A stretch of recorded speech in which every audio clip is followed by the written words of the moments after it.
বিশ্ব মানচিত্রে কত দেশের নাম? অঙ্কের হিসেবে অন্তত 186টি রাষ্ট্র।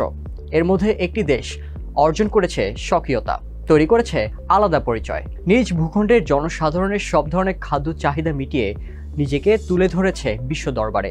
আর তাই তো আন্তর্জাতিক গবেষণায় উঠে এসেছে দক্ষিণ আমেরিকার ছোট্ট দেশ গায়ানা।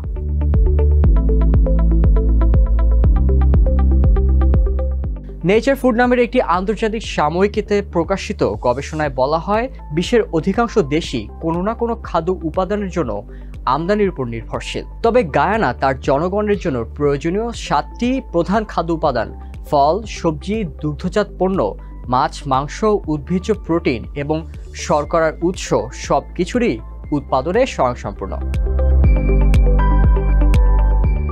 গবেষণাটি যৌথভাবে পরিচালনা করেছে জার্মানির গটিনজেন বিশ্ববিদ্যালয় এবং যুক্তরাজ্যের এডিনবার্গ বিশ্ববিদ্যালয়ের গবেষকরা। 65% পর্যন্ত বিদ্যুৎ সাশ্রয়ী হাইসেন্স এসি, যার ফাস্ট কুলিং মোড দ্রুত ঘর ঠান্ডা করে। হাইসেন্স। এতে প্রতিটি দেশের খাদ্য উৎপাদনের সক্ষমতা এবং জনগণের পুষ্টির চাহিদা পরিমাপ করা হয়। সেই হিসেব অনুযায়ী একমাত্র গায়ানাই সব মানদণ্ডে পুরোপুরি উত্তীর্ণ হয়েছে।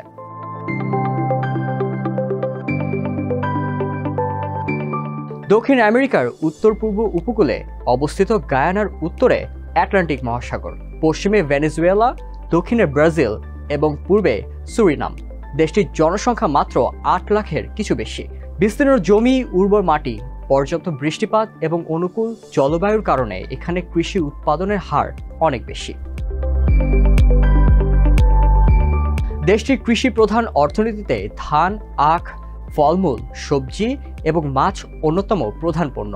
গবেষকদের মতে স্থানীয় চাহিদার উপর কেন্দ্রীভূত কৃষিনীতি এবং স্বাভাবিকভাবে প্রাপ্ত পরিবেশগত সুবিধা গায়ানাকে খাদ্য স্বয়ংসম্পূর্ণ করেছে।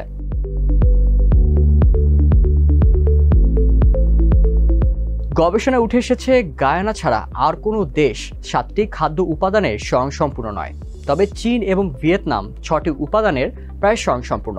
বিশ্বের 65% দেশ প্রয়োজনের তুলনায় বেশি মাংস ও দুগ্ধজাত পণ্য উৎপাদন করে।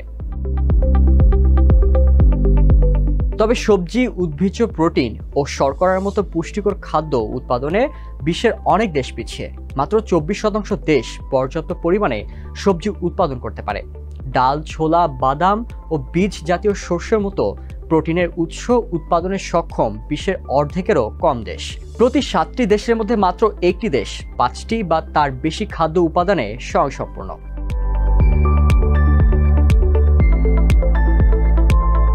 বিশ্বের অনেক ছোট দ্বীপ রাষ্ট্র, আরব উপদ্বীপের দেশ এবং নিম্ন আয়ের দেশ খাদ্য আমদানির উপর পুরোপুরিভাবে নির্ভরশীল।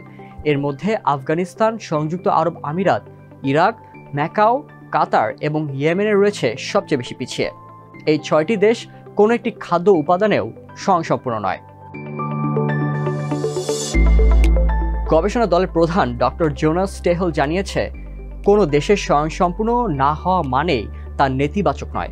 অনেক সময় প্রাকৃতিক কারণে, যেমন পর্যাপ্ত বৃষ্টি, উর্বর মাটি বা স্থিতিশীল তাপমাত্রার অভাবে খাদ্য উৎপাদন কঠিন হয়ে পড়ে, ফলে আমদানি বেশি কার্যকর পদ্ধতি হয়ে ওঠে।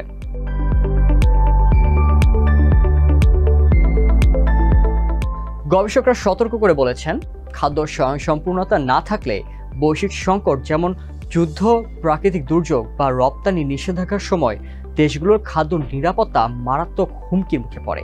কোভিড-19 মহামারী এবং রাশিয়া ইউক্রেন যুদ্ধ পরবর্তীকালে খাদ্য আমদানির উপর নির্ভরশীল দেশগুলোর মধ্যে বেড়েছে উদ্বেগ। অনেক দেশ এখন নিজেদের খাদ্য উৎপাদন ক্ষমতা বাড়ানোর চিন্তা করছে। ডক্টর স্টেহল মনে করেন, জাতীয়তাবাদী রাজনীতির উত্থান এবং বিদেশি নির্ভরতা কমানোর প্রবণতা এই বিষয়ে নতুন করে আগ্রহ সৃষ্টি করেছে। জনস্বার্থ রক্ষা এবং ভবিষ্যৎ সংকট মোকাবেলায় টেকসই ও স্থিতিশীল খাদ্য সরবরাহ ব্যবস্থা গড়ে তোলা অত্যন্ত জরুরি।